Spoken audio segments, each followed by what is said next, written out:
बांधवांना या ठिकाणी संबोधित करावं.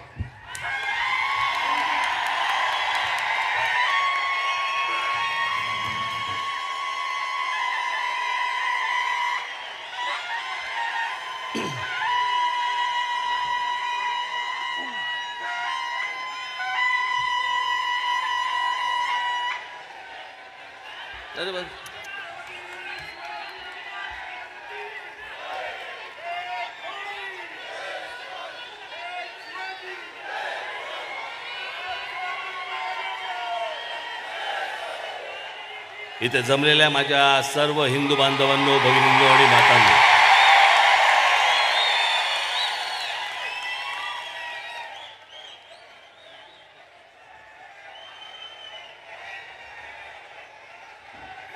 दोन वर्ष कुठेही भाषण केलं नाही मी.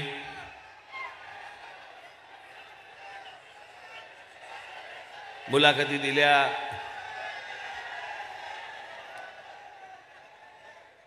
कुठे 5 मिनिटं बोललो, कुठे 10 मिनिटं बोललो, पण भाषण नाही केलं.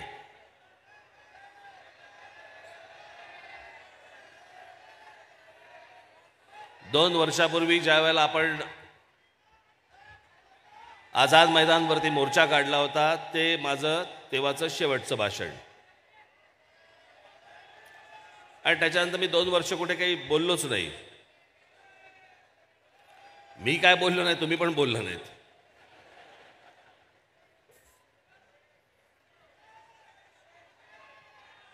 त्याच्यामुळे मी आज वर्धापन दिनाच्या ठिकाणी भाषण करायचं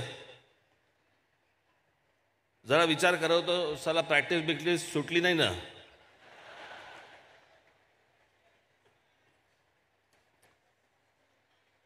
पण आज आपल्या महाराष्ट्र नवनिर्माण सेना पक्षाला 16 वर्ष पूर्ण होत आहेत आणि मी या निमित्ताने तुम्हाला सगळ्यांना शुभेच्छा देतो, धन्यवाद करतो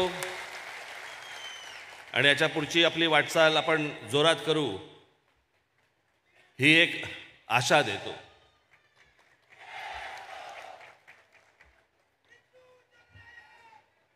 बऱ्याच लॉकडाऊन बिगडाऊन सगळे झाले.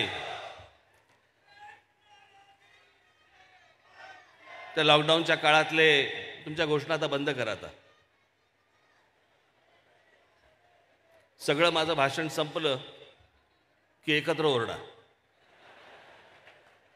तोपर्यंत आता बंद करा.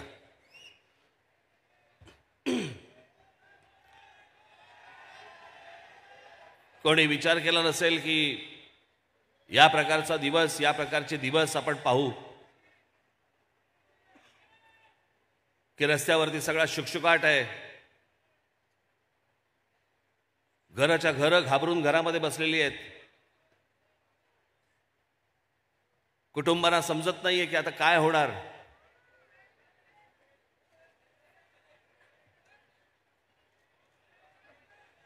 सहज स्पर्श करायला पण भीती वाटायला लागली. घरातल्या माणसांनी दिलेला पाण्याचा ग्लास उचलावा की न उचलावा इतकं संशयाचं वातावरण सगळं त्या काळात उभं राहिलं.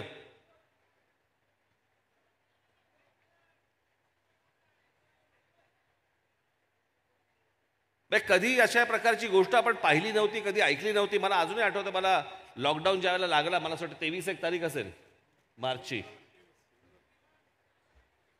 2 दिवसानंतर माझी घरातली माझी कुत्री कन्या, मी कन्याला घेऊन घराच्या बाहेर वरांड्यामध्ये आलो. बाहेर बसलो होतो, समोर शिवाजी पार्क मैदान होतं.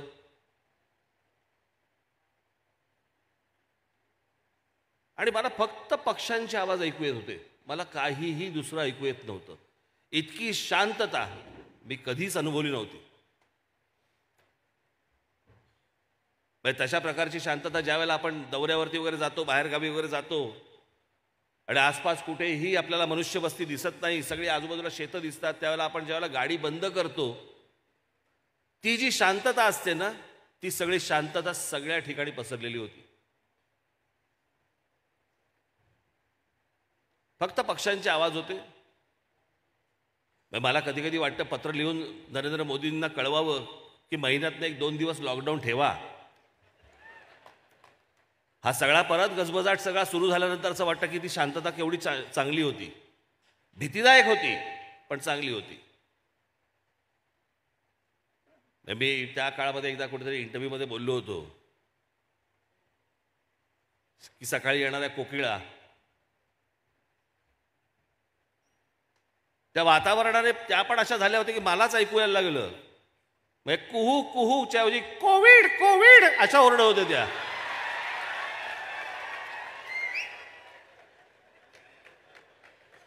त्या पण कोविड ओरडायला लागल्या होती की काय.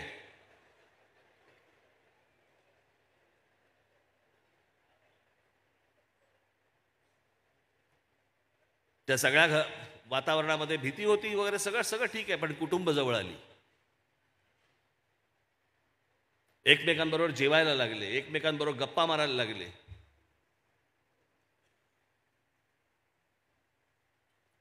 आणि ह्या सगळ्या असल्या वातावरणामधनं आपण सगळे पुढे जात होतो. ठीक आहे,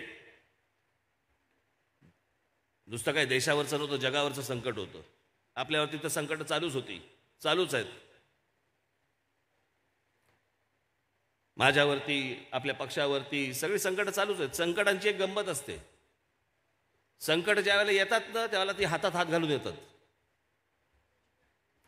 जाताना एक एकटी जातात, त्याच्यामुळे वेळ लागतो. येताना हातात हात घालून धुमाकूळ घालत येतात. ती तुम्हाला समजत नाही. ती माझ्याही आयुष्यामध्ये आली, पक्षाच्याही आयुष्यामध्ये आली, सगळे झालं. पण असले प्रसंग येत असतात. या प्रसंगातनं घाबरून डरून न जाता हे प्रसंग आपल्याला काहीतरी शिकवत असतात. एवढा फक्त ह्याच्यातनं विचार करायचा असतो की ह्यातनं आपण काय घेतलं. काय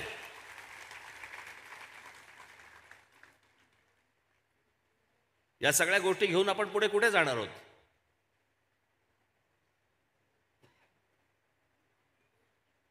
मी खास करून तुम्हाला सगळ्यांनाच इथे आज जमलेले आहेत ते टेलिव्हिजन चॅनलवरनं बघत असलेले माझे हजारो माझे महाराष्ट्र सैनिक, त्यांचं कुटुंब, मी त्यांना धन्यवाद देतो की याही काळामध्ये तुम्ही माझ्याबरोबर राहिलात.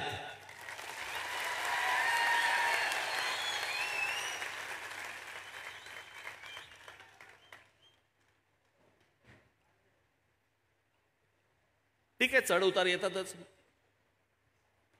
मी माझ्या एका भाषणामध्ये बोललो होतो ना,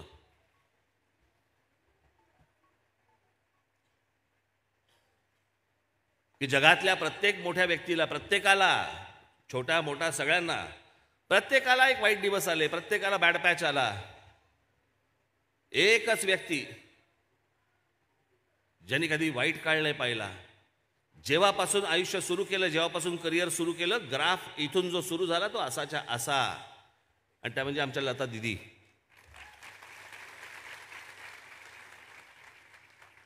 पण त्याच्यासाठी म्हणून त्यांनी जे काही कष्ट उपसलेत, कष्ट घेतलेत, ते काही सहज असं नाही झालं. काही गोष्टी असतात ज्या दैवी असतात, पण ते काही सहज होत गेलं अशातला काही भाग नाही आहे. त्या दिवशी मला मागे एकदा मी त्यांच्याशी बोलत बसलो असताना कशात दिवस काढले त्यांनी, पण त्या मला सांगा होत्या की राज, माझे म्हणे आमचे बाबा ज्यावेळेला गेले, मास्टर दीनानाथ मंगेशकर, घरातली मोठी मुलगी मी, मोठी म्हणजे किती, 13 वर्षाची, बाकी सगळी भावंड 2-2 वर्षांनी लहान. काही काही वेळेला, म्हणजे माझ्याकडे ती रेकॉर्डेडच आहे, काही काही वेळेला तर रात्री आम्हाला परिस्थिती अशी असायची की सकाळी जेवणार आहोत का रात्री जेवणार आहोत. आणि कित्येकदा तर असं व्हायचं म्हणे आम्ही सकाळी जेवायचो नाही आणि रात्री म्हणे माई, म्हणजे त्यांची आई, प्रत्येकाच्या वाटीमध्ये कुरमुरे ठेवायची. तेवढे कुरमुरे खाऊन आम्ही झोपायचो.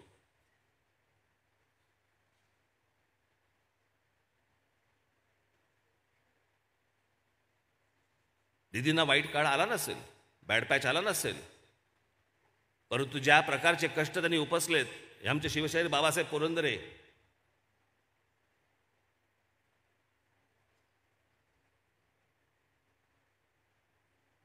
सॉफ्ट टार्गेट बनवलं त्यांना, सॉफ्ट टार्गेट. इतिहास नाही बघायचा आम्हाला, इतिहास कोणाला बघायचाच नाहीये, आम्हाला जात बघायची आहे. लिहिलंय कोणी.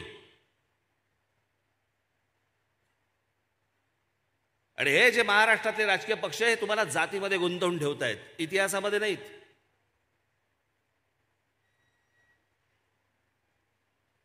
काय कष्ट घेतले या माणसाने. शिवाजी असं नुसतं नाव आलं, हा माणूस उठून निघून जायचा तिकडे की काहीतरी सापडेल, महाराजांबद्दल काहीतरी सापडेल, काहीतरी मला मिळेल, मी काहीतरी लोकांना दाखवू शकीन, सांगू शकीन.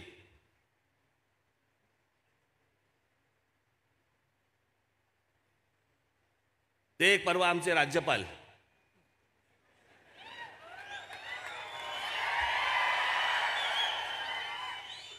काही समज बिमज काय आहे का. मी जर त्यांना पहिल्यांदा जेव्हा भेटायला गेलो, बघितलं ना कसं आहे ते.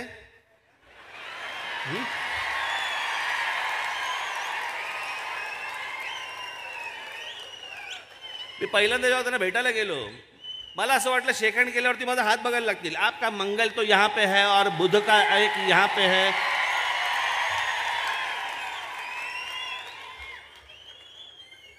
कुडबोडे ज्योतिषी असतात ते का. तुमचा काय संबंध आहे का. तुम्हाला काय कळतं का शिवाजी महाराज, रामदास स्वामी तुम्हाला काय माहिती आहे का.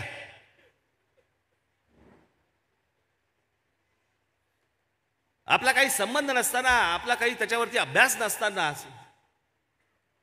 नुसतं बोलून जायचं.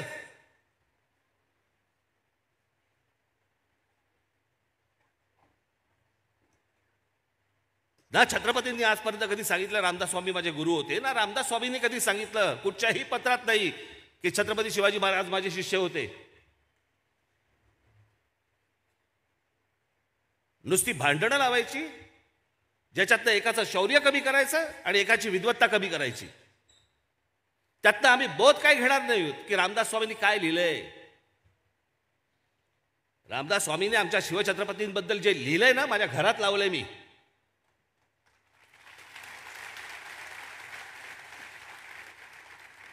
जे त्यांनी शिवछत्रपतींबद्दल जे लिहिलंय ना, आजपर्यंत या क्षणापर्यंत शिवछत्रपतींबद्दल इतकं चांगलं लिहिलेलं मी वाचलेलं नाही.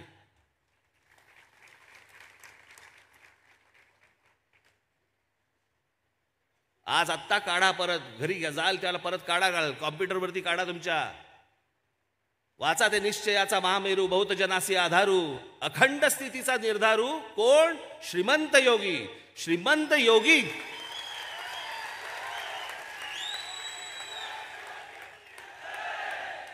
आमच्याकडे योगी सापडतच नाही. धाड पडली ना ईडीची की कळतं श्रीमंत आहे.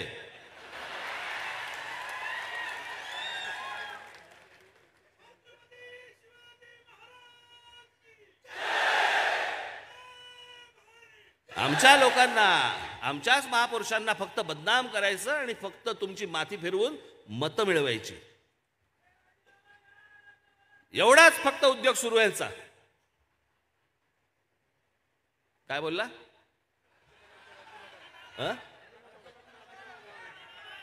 राज्यपाल.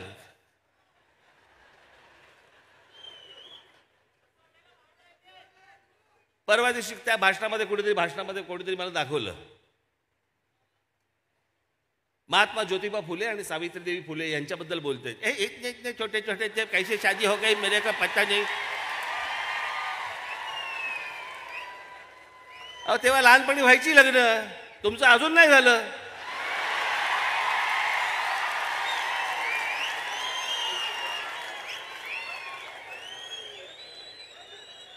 चला नको तिथे बोटा घालायची आहे ना, काही सवय मला काही कळत नाही मला.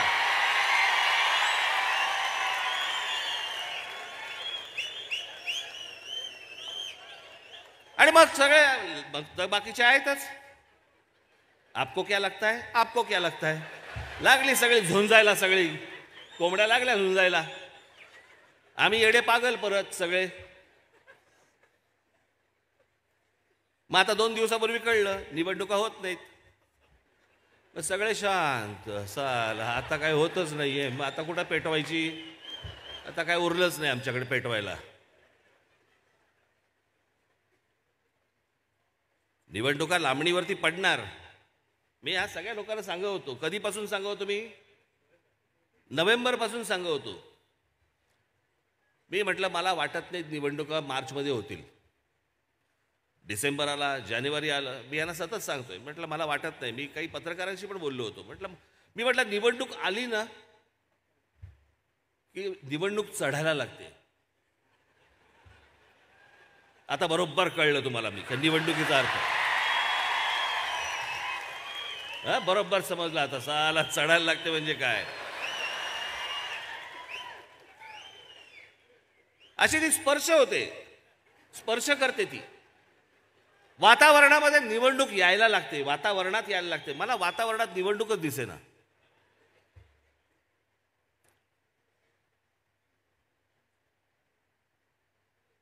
आमच्या ओबीसी समाजाचं कारण पुढे केलं, त्यांची मोजणी करायची आहे वगैरे वगैरे. सगळं झूट.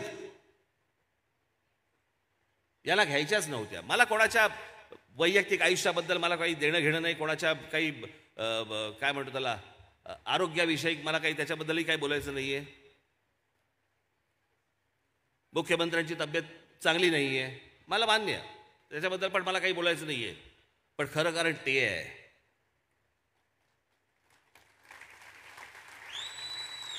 3 महिने आम्ही निवडणुका पुढे ढकलतोय. 3 महिने म्हणजे कधी? जून, मे एंड जून. बदा बदा पाऊस सुरू होईल. घेणारात निवडणुका. मुळात लोकांना हव्यात कुठे निवडणुका. एकदा जरा जनतेचा, लोकांचा, समाजाचा जरा एकदा कानोसा घ्या. तुमच्या निवडणुका आहेत काय नाहीत काय त्यांना काहीही फरक पडत नाहीये. उत्साह फक्त निवडणुकीला उभा राहण्यामध्येच आहे. चला आपली राहते का कापतीये याच्यातच फक्त दिवस रात्र चालू आहेत, ह्या कुशीवरून त्या कुशीवर.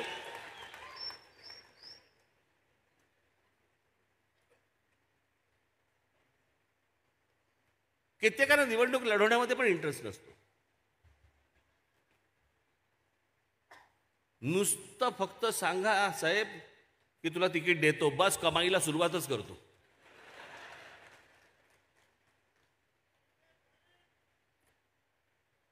आत्तापासून ही बोरं सगळी वेचून ठेवली आहेत मी.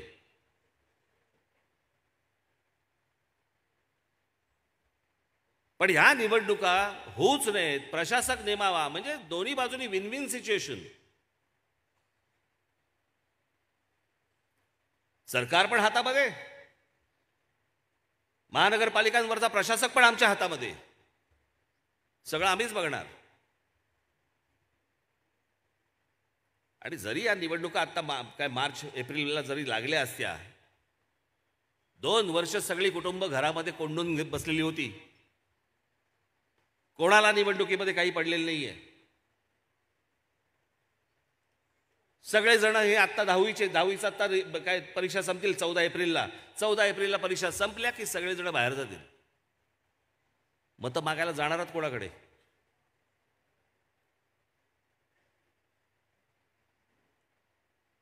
सगळे बाहेर निघून जाणार.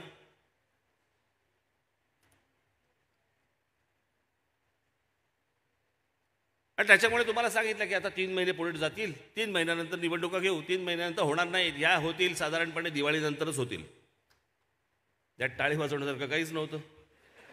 यात खरं तर फटाके वाजवण्यासारखं होतं.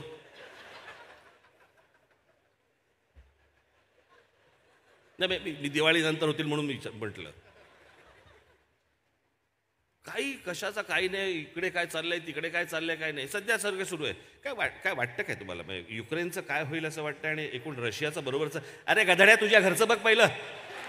तुझ्या आईला युक्रेन राहू दे बाजूला. इथे लॉकडाऊनने नोकऱ्या गेल्या लोकांच्या.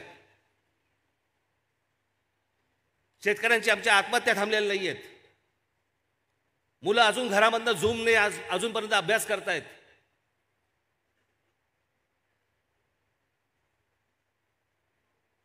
जे क्रीडांगणावरती जाऊन खेळायचं वय आहे त्या वयामध्ये घरात बसलेत.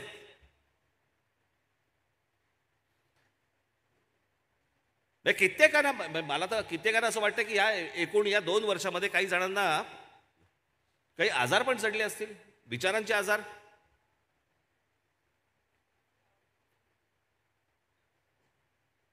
काय काय वेळेला मला कोणीतरी ते क्लिप दाखवतात.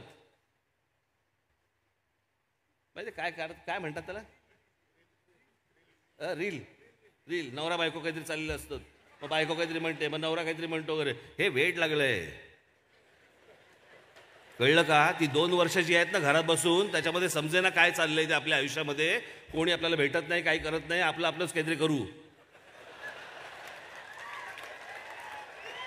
लोकांना वाटतं तो विनोद आहे. तो विनोद नाही आहे, तपासून घेतलं पाहिजे. सगळेच तसे असतील अशाला भाग नाहीये.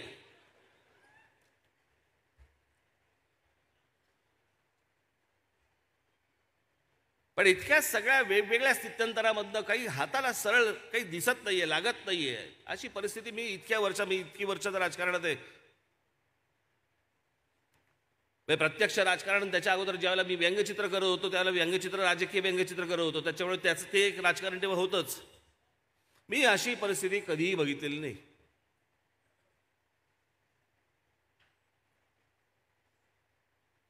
ही 2 वर्ष तर कधी विसरताच येणार नाहीत. आणि मला तर नाहीच नाही. कित्येक जण बोलत असतात, उघडपणे फारसे बोलत नाहीत, पण बोलतात. मग इकडून तिकडून मला पण ऐकू येतं. साहेबांचं जरा वजन वाढलेलं दिसतंय ना. बोलता की नाही, हळूहळू बोलता की नाही. कोणाला सांगू नको, पण तुला म्हणून सांगतो.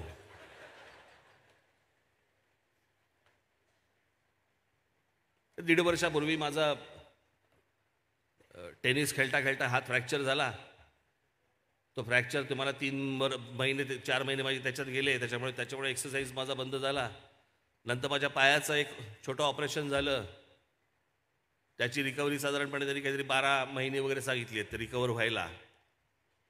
त्याच्यामुळे तिथे एक्सरसाइज थांबला, या बाजूने एक्सरसाइज थांबला, या बाजूने हे नाही थांबलं, तेही कमी केलंय. त्याच्यामध्ये खूप लोक येतात. हल्ली काय घराघरात डॉक्टर झालेत, प्रत्येक घरामध्ये डॉक्टर झालाय. हे बघ तसं करू नको, मी तुला सांगते पालेभाजी खात जा, हे खात जा तुझा. आणि मग औषधं सांगतात, इतकी डेंजरस असतात ती.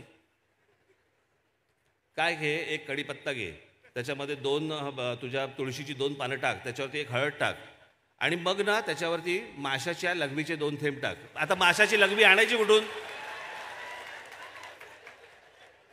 बरं? त्या पाण्यामधनं शोधायची कशी?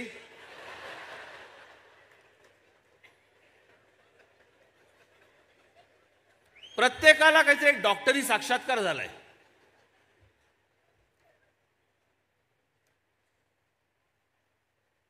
जसं तिकडे वेड लागले तसं राज्यांमध्ये पण वेड लागले. हे जे काय रोज आपण बघतोय, मी आज काय फार तुमच्यासमोर जास्ती कुठचे विषय फार मांडणार नाहीये. आजचं माझं भाषण आहे ते थोडेसे टीजर्स आहेत, छोटे छोटे ट्रेलर्स येतात ते का, तसे ट्रेलर्स आहेत. पिक्चर 2 एप्रिलला गुढीपाडव्याला शिवतीर्थावर.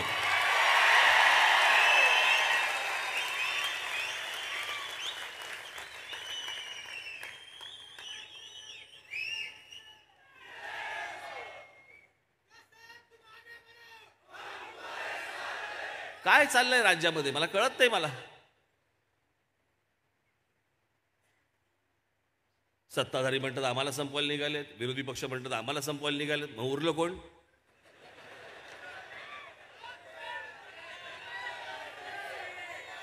उरलो आपण.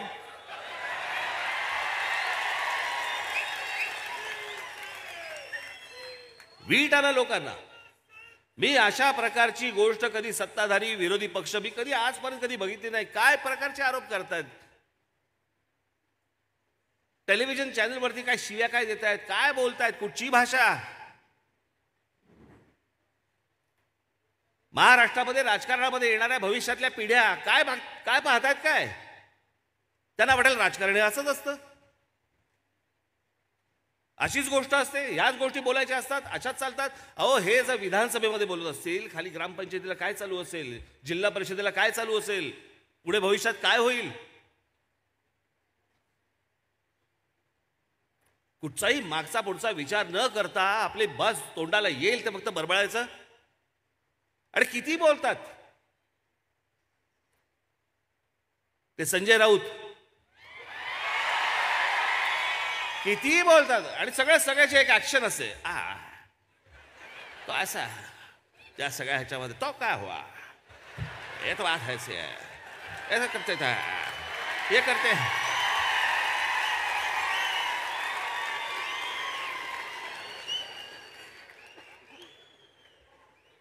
चॅनल लागलं की हे सुरू, कॅमेरा हटला, हा बाकी काय चाललंय, सगळं व्यवस्थित, एकदम व्यवस्थित वगैरे.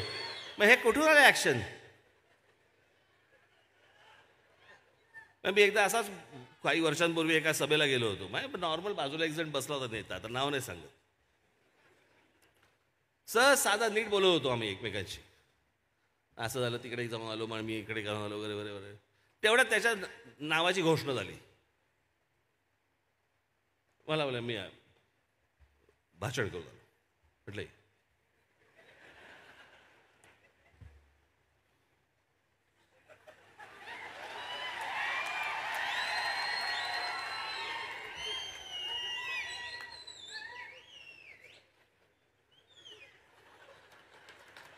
आज इथे जमलेले सर्व अरे का आत्ता नीट होतास? झालं काय, तुला प्रॉब्लेम काय झाला? तसं आहे ते. मला साहब ने जो किया है, डोळे मोठे बिटे करणार, भुया बिवा उडवणार बिवणार, किती बोलतो.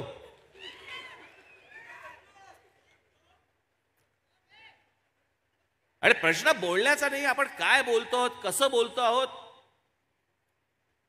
भविष्यातल्या महाराष्ट्राच्या पिढ्या बघतायत, पाहतायत ते उद्या काय शिकतील. आणि या सगळ्या वातावरणामध्ये तुमची अपेक्षा आहे लोकांनी तुम्हाला येऊन मतदान करावं.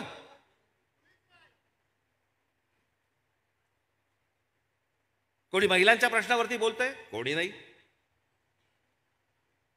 जे विद्यार्थी घरी राहिलेले आहेत त्यांच्या शालेय जीवनाचं काय होणार आहे माहीत नाही. जी मुलं कॉलेजमध्ये आहेत त्या मुलांचं काय होणार आहे कल्पना नाही. ते पास झाल्यावर त्यांच्या नोकऱ्यांचा प्रश्न कसा सुटणार आहे त्याच्यावरती कोणी बोलतंय, कोणी नाही. त्यांनी शहरात यायचंय का ग्रामीण भागामध्ये राहून त्यांनी शेती करायची आहे त्याच्यावर कोणी बोलत नाही. आमच्या महाराष्ट्रामधली एसटी सुरू होणार की नाही, एसटी सुरू होणार याच्याबद्दल कोणाला चिंता नाही. चिंता काय, एकमेकांवर रेट टाकतायत. लोकांना काय देणं घेणं आहे. मी तुम्हाला खरं सांगतो, सत्य परिस्थिती सांगतो. खासदार होऊ देत, आमदार होऊ देत, नगरसेवक होऊ देत, जे लोक मतदान करतात ना, ही तुमची आभार माना त्यांचे, की त्यातले 1% लोक देखील तुमच्याकडे येत नाहीत काही कामासाठी. उगाच आपले कार्यालय उघडून बसतात. फलाना ढिमका संपर्क कार्यालय. कोण करणार संपर्क, का करायचं तुला संपर्क?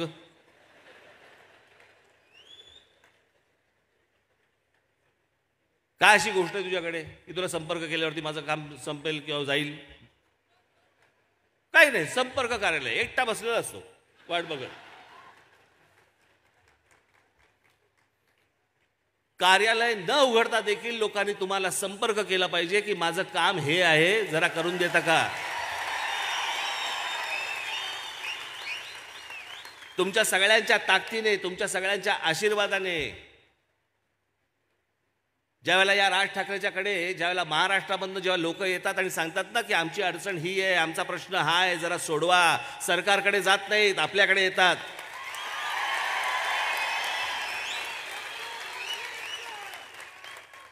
आणि याचं कारण त्यांना विश्वास असतो की इथे प्रश्न सुटेल.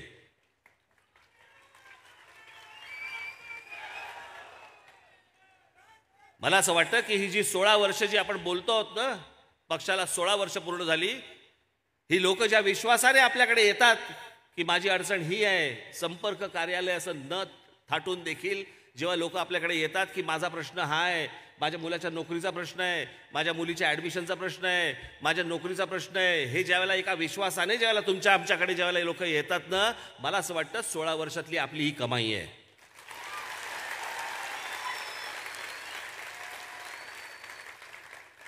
गेल्या लॉकडाऊनमध्ये जे तुम्ही काम केलं, माझ्याकडे त्याच्याबद्दल आभाराला शब्द नाहीत.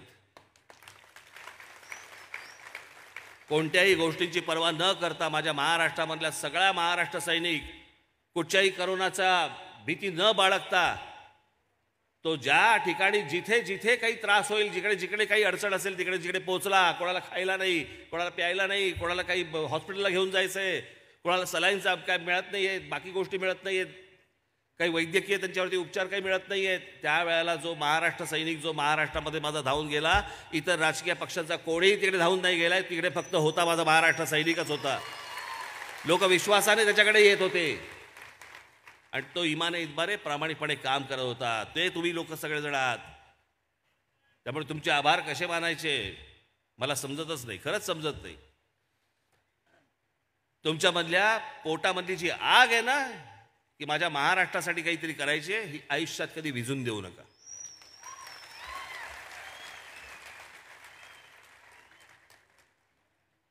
पुढचे अनेक टप्पे आपल्याला पार करायचे आहेत, अनेक पल्ले आहेत, अनेक गोष्टी करायच्या आहेत. मला असं वाटतं आता या पुढच्या काही दिवसांपासून माझ्या सगळा फेरफटका सुरू होईल. अनेकांच्या घरी मी मध्यंतरी गेलो, जेवलो. अनेकांच्या घरी जायचं आहे अजून. मी ठरवलेलंच आहे की ज्या ज्या वेळेला तिकडे जाईन त्यावेळेला आपले कोणी तिथले जे कोणी पदाधिकारी असतील त्यांच्या घरी जेवणार.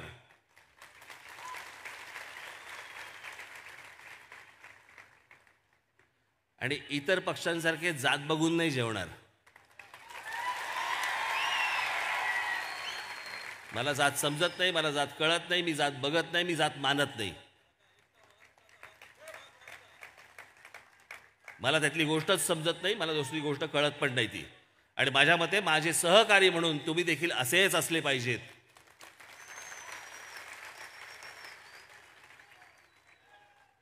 भविष्यातल्या या येणाऱ्या सगळ्या वाटचालीला मी तुम्हाला सर्वांना मनपूर्वक शुभेच्छा देतो. 21 मार्च, या 21 मार्चला शिवजयंती आहे. आत्ता तारखेने साजरी झाली, आता तिथीने आहे.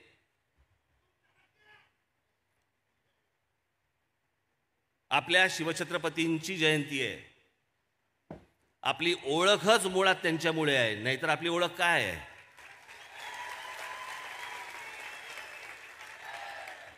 आम्ही कोण आहोत? आपण ज्यावेळेला सांगतो की आम्ही मराठी आहोत, मराठी आहोत म्हणजे कोण आहोत? आम्ही मराठी भाषा बोलणारे आहोत म्हणून आम्ही मराठी आहोत. मग मराठी लोक कुठे राहतात? तो आमचा राजा जो शिवछत्रपती जो होऊन गेला ना, त्याच्या भागात आम्ही राहतो. ज्याचा विचार मारण्यासाठी म्हणून या भूमीवरती राज्य करणाऱ्या औरंगजेबाला देखील इकडे 27 वर्ष काढायला लागली ना, तो शिवाजी नावाचा विचार जो आहे ना, त्या विचारांच्या भूमीत आम्ही राहतो.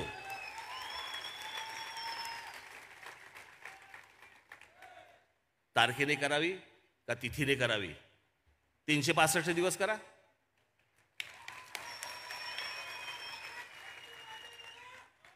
ज्याला ज्या वेळेला वाटेल त्यावेळेला करा. तिथीने का करतोय?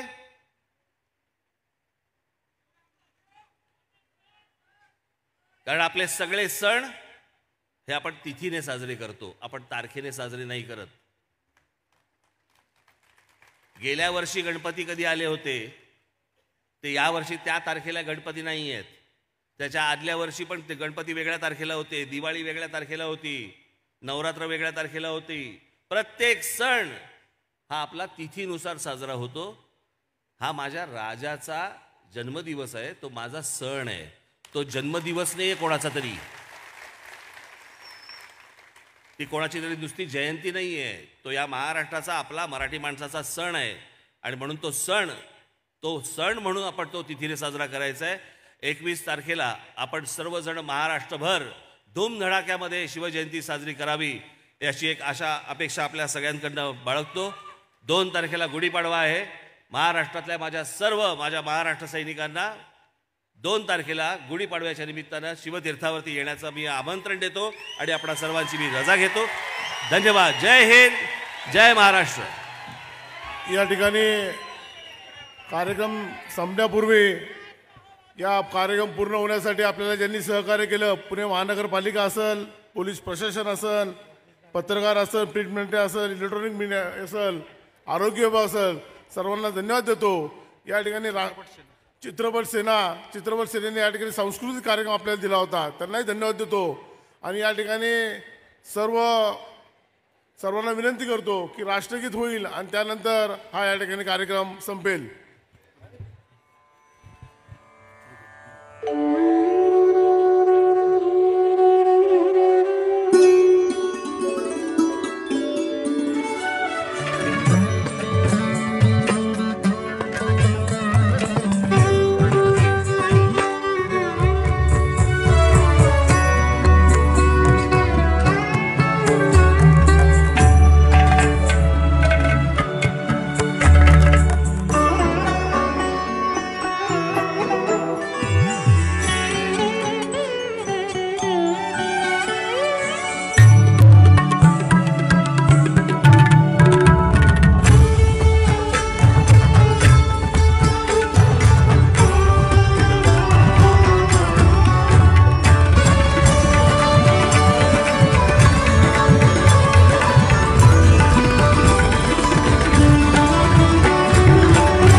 मी आपणा सर्वांना नम्र विनंती करतो, इथे आलेल्या सर्व महिला भगिनी ज्या आहेत यांना सर्वप्रथम आपण सर्वांनी जाण्यासाठी मार्ग करून द्यावा. धन्यवाद. इथून जाताना आपण सगळेजण घरी जाताना व्यवस्थित नीट गाड्या चालवत, फारसा मध्ये हॉल्ट न घेता, मध्ये न थांबता आपण आपापल्या घरी व्यवस्थित नीट पोचाल अशी एक अशा अपेक्षा बाळगतो. धन्यवाद.